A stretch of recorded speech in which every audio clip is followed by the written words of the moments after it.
আসসালামু আলাইকুম। কিছু কিছু সময় মানুষের নিজের ক্ষতি করেও মানুষের উপকার করতে হয়। এই যে জায়গাটুকু দেখতেছেন, এই যে আমার বাকি ধানগুলা বড় হয়ে যাচ্ছে, কিন্তু এই জায়গাগুলো এখনও বাকি রয়েছে। ওইদিকে একজনের জমি রয়ে গেছে, আর এই জমিতে ট্র্যাক্টর নিয়ে গিয়ে চাষ দেওয়ার জন্য এই জায়গাটা আমার রেখে দিয়েছিল। পরবর্তীতে সে বলেছিল যে এটা আমার রোপণ করে দিবে, কিন্তু সপ্তাহ পার হয়ে গেল, সে রোপণ করে দেয়নি। বরংস আমার কাজের যারা আমি এই ধানগুলা তাদেরকে রোপণ করেছিলাম, তারাও আমার এইটা দেয়নি। এখন আমার তো এই সময় নাই, কিন্তু এখন বাধ্য হয়ে আমি নিজে এইটা রোপণ করতে হচ্ছে। তো এটা হচ্ছে আমার ক্ষতি, যে আমি এগুলা আসলে তেমন একটা পারি না। আমি সব সময় কাজের মানুষ দিয়ে আমার ধানগুলা আমি রোপণ করাই, কিন্তু এখানে এর উল্টোটা যেটা দেখতে পাচ্ছেন, যে আমি বাধ্য হয়ে আমার রোয়াগুলা আমি রোপণ করতেছি। তো যাই হোক, এই হচ্ছে আমার ধান রোপণের অবস্থা।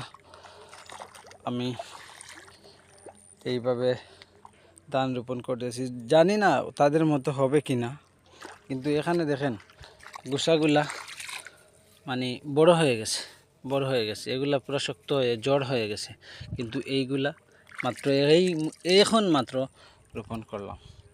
তো যাই হোক, ওই বিচারার জমিতে ধান চাষ চলতেছে, এই জন্য সেও রোপণ করতেছে। তো যাই হোক, আমার এই ক্ষতির জন্য যে ওনার যে উপকার হয়েছে, সেটা আমার কাছে সবচেয়ে ভালো লাগার বিষয়। তো যাই হোক, যদিও সে বলেছিল যে আমার জমিটা রোপণ করে দিবে, কিন্তু দেয়নি। আমি একদিন বলেছিলাম যে ভাই, সময় তো চলে যাচ্ছে, আমার এই জমিটা রোপণ করে দিবেন না? তো সে বলছে হ্যাঁ দিব বলে আজকে প্রায় 10 থেকে 15 দিন হয়ে গেছে। আমি আর তাকে বলি নাই। আমি তার বিবেকটা দেখলাম, তার ইনসাফটা আমি দেখলাম, কিন্তু সে অনুযায়ী সে এটা করেনি।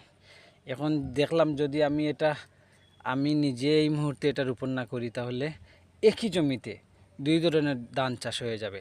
যেমন এই রোপণগুলো আমার 15 দিন আগে হয়েছে, আর এই আজকে যেগুলো আমি রোপণ করতেছি ধান, সেই 15 দিন আগের ধান আর আজকের রোপণ করা ধানের মধ্যে একটা পার্থক্য থাকবে। দেখা গেছে যে 15 দিন আগে যে ধানগুলো আমি রোপণ করেছি, 15 দিন আগে যে ধানগুলা, সেই ধানগুলো একসময় ধান তুলে সে ধান ধরবে, কিন্তু আজকের যে এই ধানগুলো যে আমি রোপণ করতেছি, এই ধানগুলো কিন্তু মানে তখন ওই ধানের সাথে আমি কাটতে পারবো না।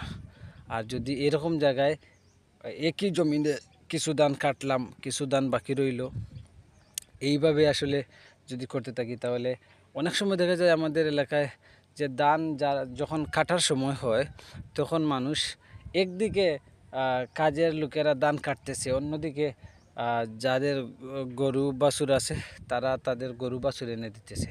অনেক সময় দেখা যায় যে যদি অনেক সময় যে ধানগুলা পড়ে আসবে, দেখা যায় এগুলা আমি রাখলাম যে আমার এইগুলা হয়তো আরও 15 দিন লাগবে কাটতে, কিন্তু অনেক সময় দেখা যায় মানুষ গরু দিয়ে সেই ধানগুলা খাওয়াই লিছে, এইরকম অবস্থা।